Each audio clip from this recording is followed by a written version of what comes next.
আল্লাহর নবী বলছেন, সহিহ বুখারী 614 নম্বর হাদিস, আল্লাহর নবী বলছেন, মান ক্বালা হিনা ইয়াসমাউন নিদা, যে ব্যক্তি আজান শোনার পরে আজানের দোয়া বলবে, আল্লাহুম্মা রাব্বা হাযিদ দাওয়াতিত তাম্মা ওয়াস সালাতিল কায়মা আতি মুহাম্মাদানিল ওয়াসিলাতাল ফাদিলা ওয়া বাআথহু মাকামাম মাহমুদানিল্লাযী ওয়া'আদতা, টুকুন রাসূল সাল্লাল্লাহু আলাইহি ওয়াসাল্লামের শিখানো দোয়া।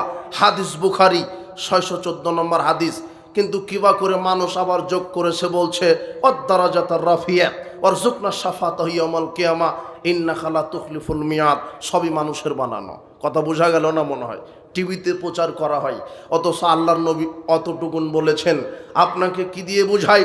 আল্লাহর নবী বলছেন, আজান শোনার পরে যেই ব্যক্তি এই দোয়াটা পাঠ করবে, হাল্লাত লাহু শাফাআতি ইয়াউমাল কিয়ামা, ওই ব্যক্তি যদি জাহান্নামী হয়ে যায়, তাকে সুপারিশ করে জান্নাতে ঢুকানো আমার জন্য জিম্মেদার ওয়াজিব হয়ে যায়। কিন্তু শয়তান ঠেকিয়ে দিয়েছে, আপনার দোয়াটাকে বাতিল করবে বলে ওখানে বিদআত ঢুকিয়ে দিয়েছে।